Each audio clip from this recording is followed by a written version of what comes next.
welcome to the DIESOL podcast. We are your hosts, Brent Warner and Esol Reyes. So, Brent, we know that in order to communicate the most basic ideas, the larger the amount of vocabulary an individual knows, the more clear their ideas can be expressed, right? Mm-hmm. Thus, our topic today is vocabulary. Yay! Right. So we want to talk about a few different things in vocabulary, and one of the things that I think is important for us are some of the myths around vocabulary. And in fact, it's been 15 years now since Keith Volsey's book, Vocabulary Myths, was originally published, but we want to take a look at least one of the ideas inside of there before we dig too much into things that you can do with vocabulary. Right. So we'll be looking at some ways to help our students explore vocabulary on their phones and on their computers. Excellent. So I'm looking forward to that. But before we start, Esol, I want to talk a little bit about our artwork for the DIESOL podcast. Artwork. Yeah. So we are pre-recording this. So this is actually being recorded before the first episode even goes. That's why we're kind of talking about it now. But the last thing we're getting together is this artwork. Anyone listening or who has subscribed to the podcast would probably have seen it already. But I'm super excited about this. It's like, it's dumb and it's silly, but it's also really fun to kind of get this what is it? It's kind of like a Rat Fink style motor. What would you call it? Like those old motor drawings, you know, but also the fair kind of combined with the fair style, like the bobblehead type art. So Esol, do you have any thoughts on our design and our art? I love it. I love that we are in a vehicle and we are in a race and we're revving up our engines and there's, you know, the fire from all that energy. And it just kind of blends in with the idea that we are instructors in ESL, but we also love integrating technology. Yeah, so it's kind of, it's been a lot of fun to kind of get this essentially commissioned. A friend of mine is doing this work for us, but, you know, we're really customizing it and saying, we want this little thing. Can you change this? And can you make me look a little more handsome? Can I get my red eyeshadow? But it's cool. Like, I've never really done something like this, like a kind of a commissioned art. I mean, it's not high end, you know, like something that I would necessarily hang over my fireplace, but it's definitely good for stickers and for coffee mugs, I think, in the future. So we're going to have to merch the heck out of this this design here. But anyways, if you have any thoughts on this artwork, please give us a message, shoot us a tweet or something like that. Just we want to hear your thoughts on it too. You know, not taking it too seriously, but we are having some fun with it. So I want to give a little shout out to my friend Steve who did the work for it. Thank you, Steve. Go, Steve.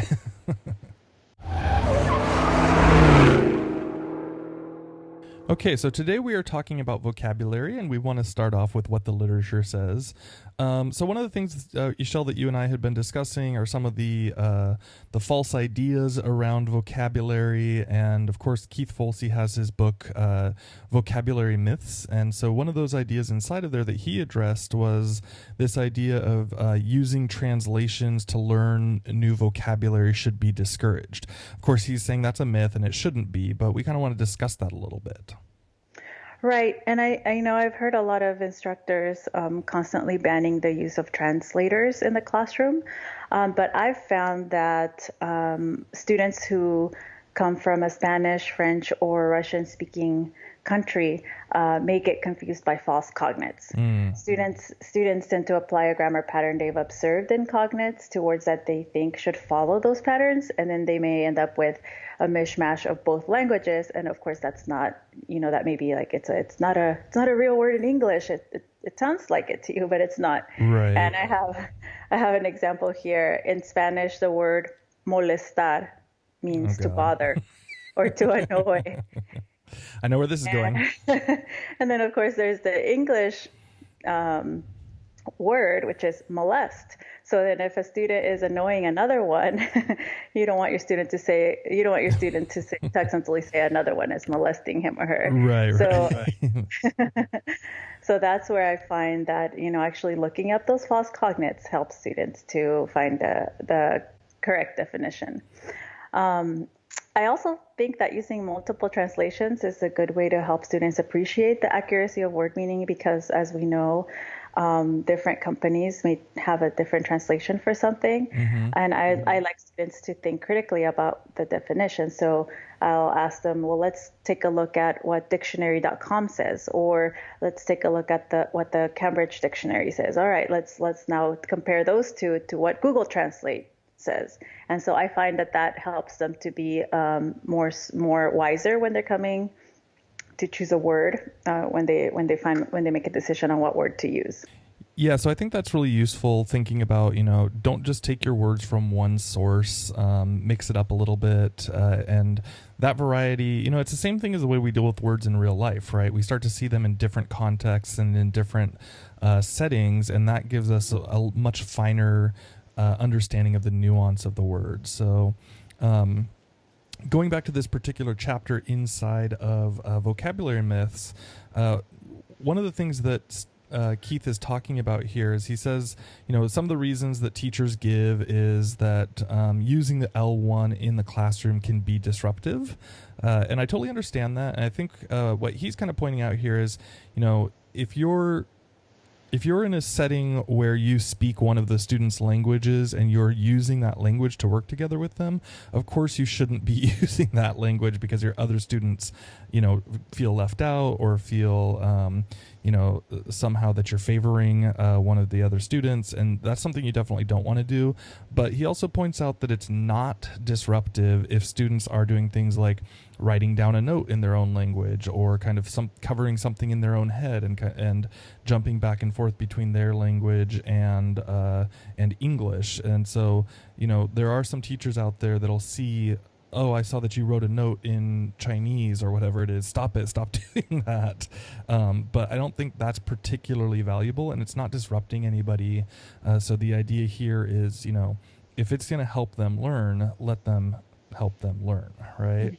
Mm-hmm. Another thing that they talked about here was using L1 as a crutch. So, if your language is Arabic, and people are going back only to Arabic all the time, it's true that it can definitely become a crutch, but also it is a teacher's responsibility in the classroom, right?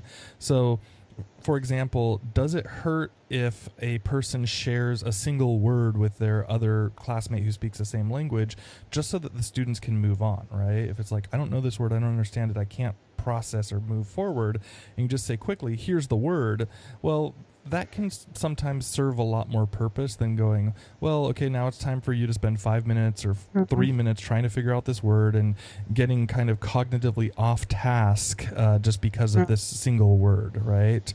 On the other hand, if a student needs everything explained and translated fully, and I do have this sometimes in my class, I'm not sure about you, Esol, but it's like you start talking to someone and they're looking at you, and then they turn to like their classmate from their country, yes. and there's like, okay, now it's your turn to translate everything for me. Well, that to me is a quick sign that student is in the wrong class, right? They're in the wrong level. So that's not necessarily a problem of translation. That's a problem of placement, right?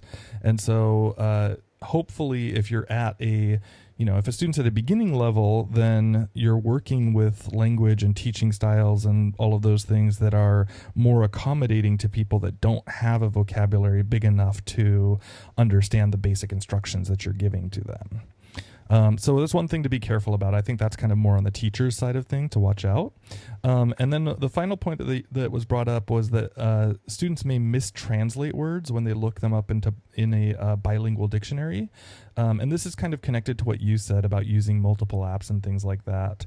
But Folsey here argues that actually if they're mistranslating, it's more of a problem with either, one, a poorly written dictionary, or two, students' poor dictionary skills, which again is something that teachers should be helping the students with. Is like, do you know how to use a dictionary, or are they just looking up a word and choosing only the first meaning from the list and taking the single first word that they see and saying, well, that's what it means, and then kind of processing it in that way and really kind of slowing themselves down? Or are they actually using the dictionary or resource as a as a tool for research and to understand the nuances of this word, right? And so that's one thing that I actually spend quite a bit of time on in my class, is because ultimately I want my students to be autonomous and to work on their own and to understand how to do this stuff without their teacher there. And so, mistranslations is just a matter of learning how to do it properly more than it is, a problem with any individual word. Right, and I agree with that. I've had students who come back and they will have searched several dictionaries or translators back home, and then they'll say, this dictionary said this, or this translator said this. Which word should I choose? And then that gives me the opportunity to have a conversation about context. Right.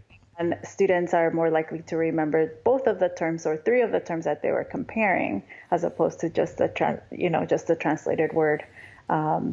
So I think that it's a useful practice. Yeah, and I mean, that's the broader understanding. Again, that's how we all learn vocabulary, is like we see, oh, well, I kind of saw it being used in this sense once, and then I see it being used in another sense in another place. So maybe it kind of, my understanding of the word shifts as I get more exposure to it in different settings. Again, like you're saying, context is really, really valuable. And in fact, the word context is one of the first words I make sure all of my students in my class know really early on, because I talk about it so often. And that they have to understand, like, it's not just by itself. Language doesn't live in a vacuum, right? Right.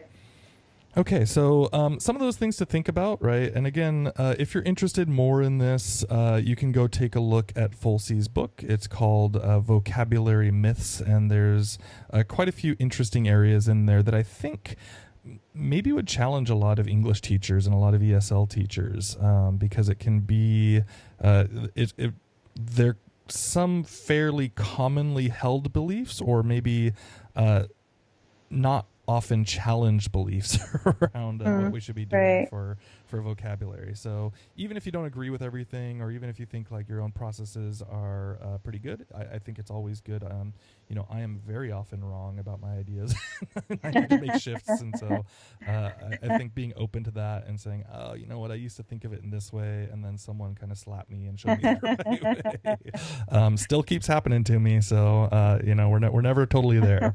Anyways, go take a look at Keith Folsey's Vocabulary Myths if you're more interested in some of these beliefs. Okay, so we do want to talk about best practices and some ideas in the classroom. And of course, as we're following along with all of this, we can't really talk about vocabulary without talking about dictionaries. So we looked it over a bit with some of Folsey's ideas and some of what you shared, Esol. But students, to me, they always come up and ask, what dictionary should I be using? Teacher, what do you recommend? So Esol, what's your answer for that when students are coming at you? Yeah, that's a very popular question. And inevitably, students will always have their own foreign version of a translator or a dictionary.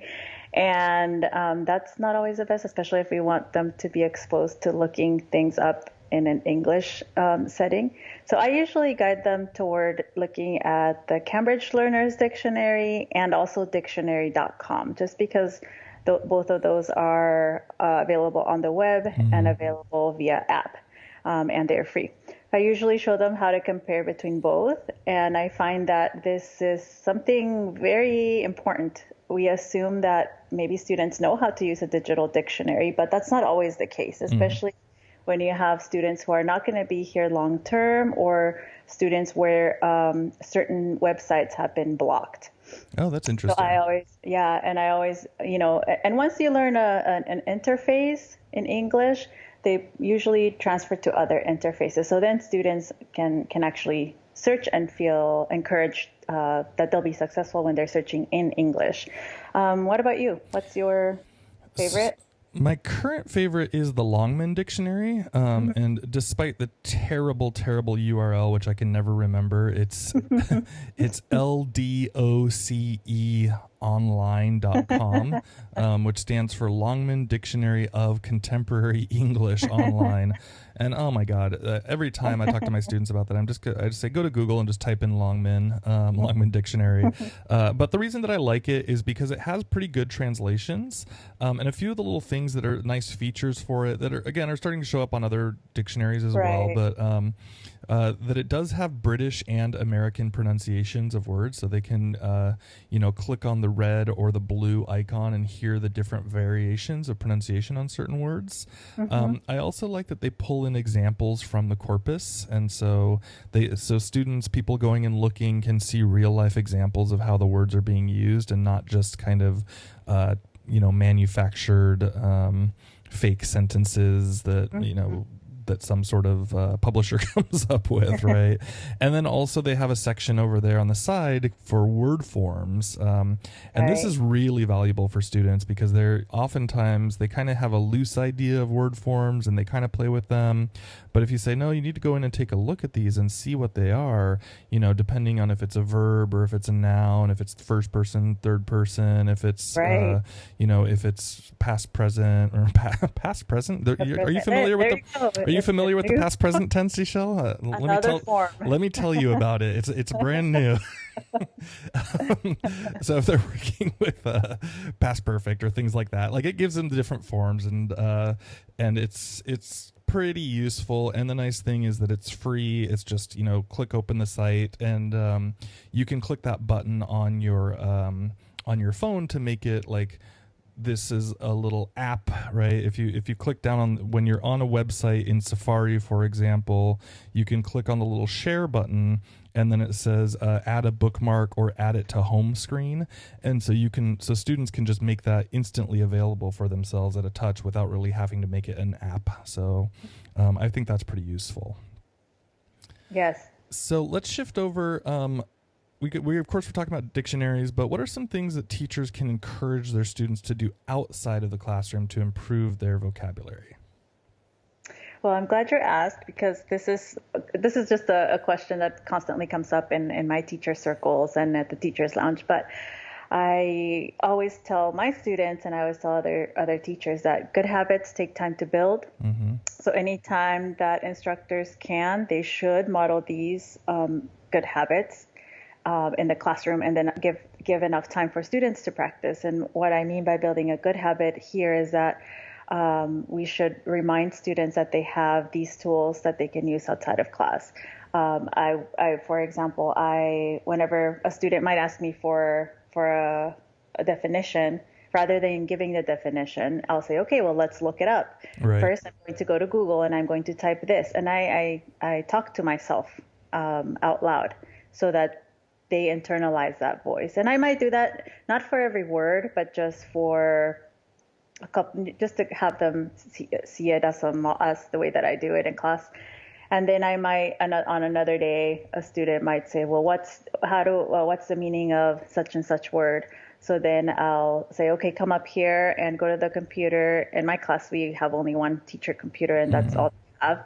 So I'll have them look it up and Google it, and then show me the steps so that other students see their peers looking up a word. Then I'll ask them how they use this back home, what dictionary did they use, or what definition they found, and then we'll have a conversation about it. I think that this builds their confidence when they're trying a new approach. As I said, not all of my students have used online dictionaries. I have had students from Chad and Congo or Togo where they may not have had access to some of these. So just taking time to build that habit. Right. I think that's thank you for pointing that out. One thing that happens to me is I get kind of stuck in my head where I'm like, oh, everybody has a computer and everybody has a smartphone.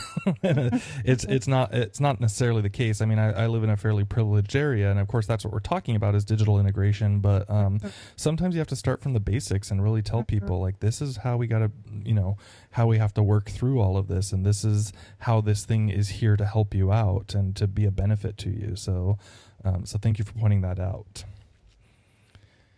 Now, let's shift to just some fun ways to interact with vocabulary. Esol, do you have any tools or apps that you like to use with your classes?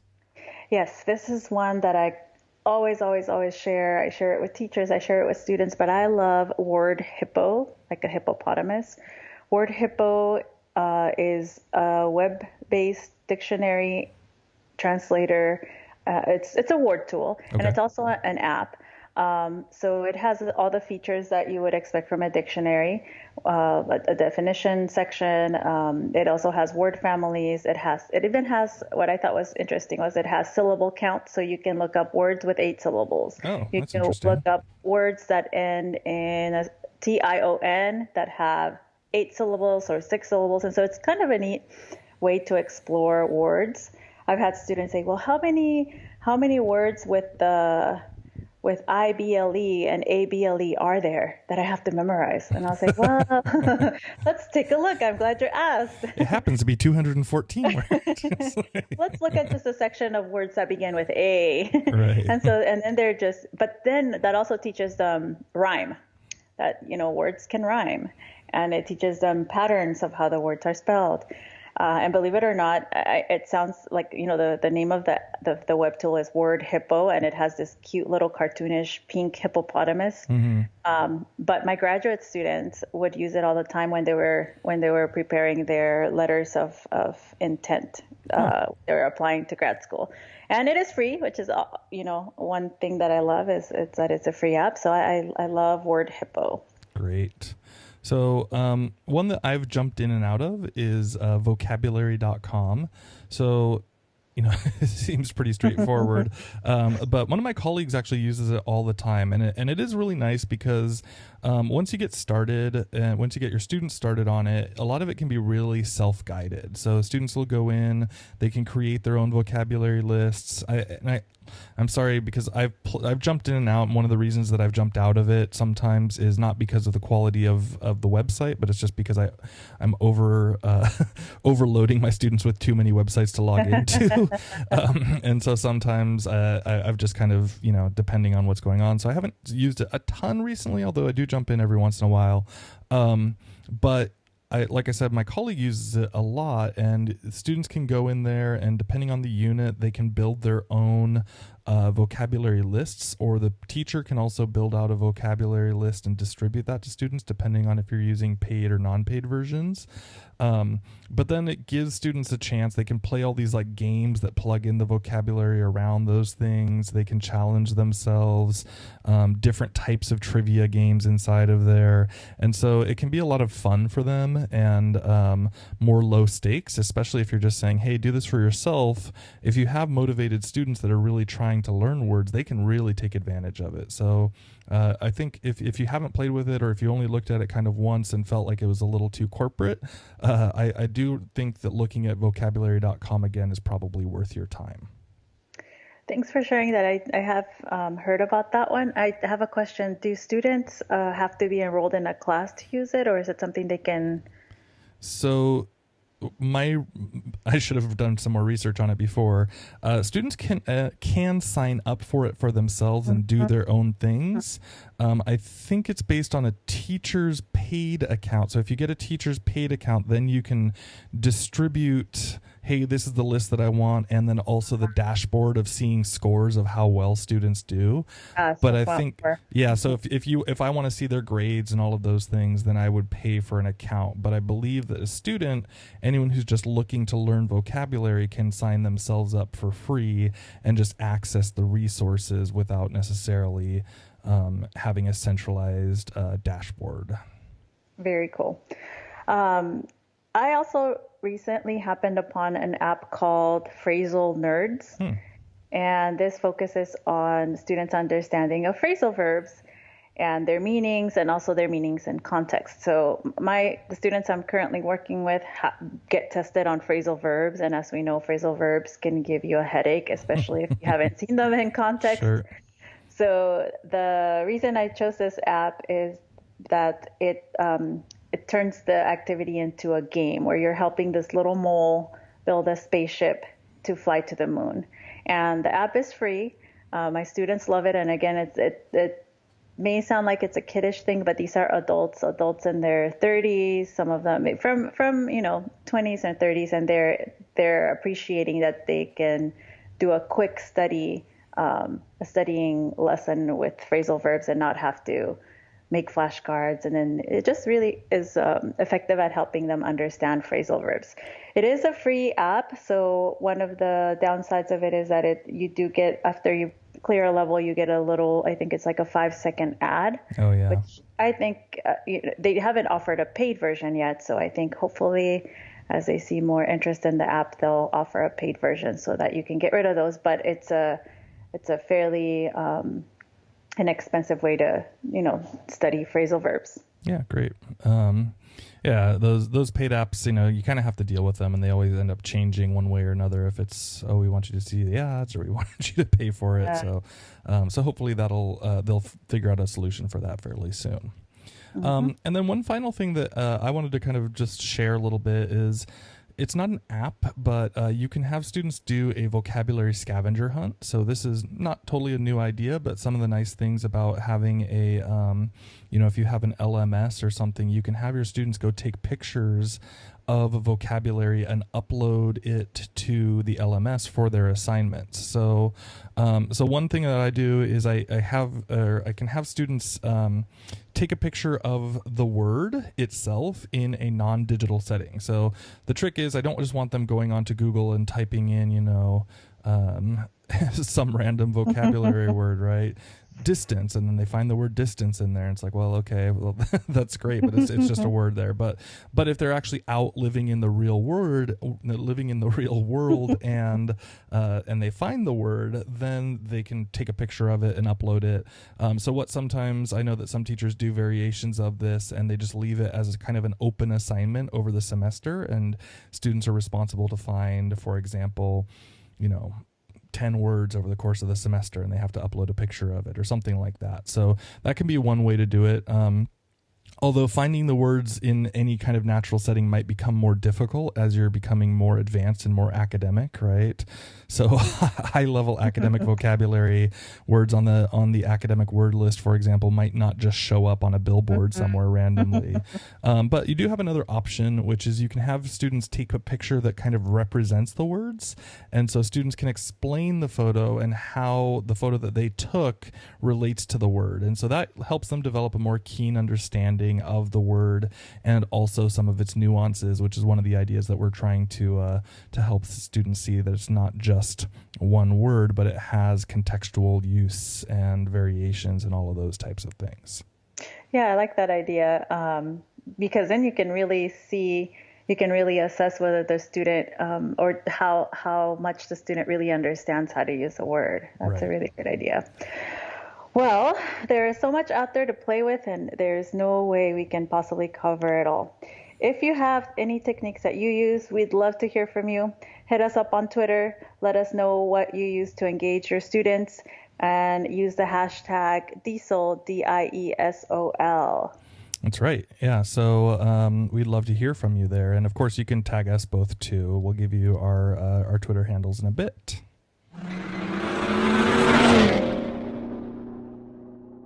All right, so there's a lot of things to think about there, but let's shift gears again, and let's talk about some of the fun finds. Esol, what has been capturing your attention? What's been fun for you recently?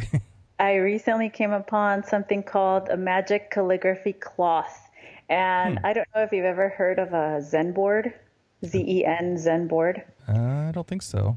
Okay, so years ago I had this Zen board, and all it is a little cardboard, just a piece of cardboard that's covered by some kind of material, and it's meant to be used for practicing Chinese calligraphy or just any kind of calligraphy. But you dip a brush in water, and you're able to write on that Zen board, and it appears as if you're writing in ink, but then as the water dries out, the ink disappears. Oh, I do remember seeing that kind of. Yeah. Okay. Yeah. Okay. So recently, I wanted to buy one of those, but it was just so expensive, and I wanted for the classroom. I think the original runs about $35, but since it's for my classroom, I wanted something that if I got damaged, I could replace. And I found that you can just buy this on Amazon. If you type in calligraphy cloth or magic calligraphy cloth, you can buy it in large sheets. And the reason I wanted this was because sometimes my students are really stressed, and during the breaks, during our class breaks, I want them to have something to de-stress, or sometimes it's kind of cool to let them draw something because conversations naturally happen. And I happen to be working with students that are maybe in a lower level, so that's another way, a creative way to get them to speak. Oh, that sounds interesting. Okay. I love how you always focus yours on, well, so far, 2 episodes, you're like still student focused on these things. And I'm like, I don't want to talk about students anymore. I'm going to talk about me and what I want. So speaking of me, so as of this recording, by the time this airs, my 40th birthday will have recently passed. And so I went ahead and bought myself a too expensive coffee machine called the Mocha Master.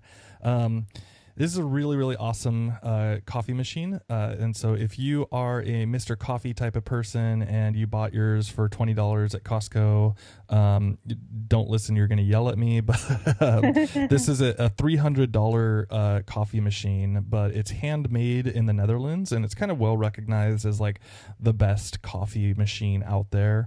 And it's got right on the box, so right away it's got a 5-year warranty, which is great. But then doing some research on it, people are saying it's really quite common for them to last like 20 years or longer. So really, really solid handmade machines. And all of the parts are replaceable too. So if something goes wrong with it, it's not like those ones like when you get like a KitchenAid or a Cuisinart. It's just kind of like a plasticky kind of tossed together and it needs to be snapped in the perfect places in the factory. This is something they can actually pull this apart and say, oh, okay, this particular thing is having a problem. We'll just replace that one thing and you'll be back on track. So that's really nice. It kind of goes back to the old idea of what machines should be, and they should be built to last. And then the other thing is like the quality of coffee is really great. So it heats in copper piping, and then it does a kind of a shower head over the top. It kind of cycles through the little filter, and you can see these cool bubbles going up inside of the water chamber, and then it keeps a really perfect temperature. So like the Coffee Association approved temperatures, balanced out, all this type of stuff. So if you're a nerdy coffee person who has $300 extra to spare, I did not, but it was my birthday, and so I said, screw it, I'm going for it. If you want to kind of move up to the top level of people who are doing their kind of homebrew things, the Mocha Master is something you can't go wrong with. Yes, the DIESOL podcast has its very own coffee snob. Oh yeah. Well, fueled by black coffee is also known as DIESOL, right? So that's right. Okay, well, it is time to wrap up. You can find more information at diesol.org. That is DIESOL.org. That's right. And you can see that picture of us up there too. So if you want to take a look at that artwork, it's up there. You can also find us on Twitter. I am at Brent G. Warner. Again, that's BRENT, the letter G, and Warner like Warner Brothers. And I am Esol, and my handle is at IXY_Pixie, IXY_PIXY.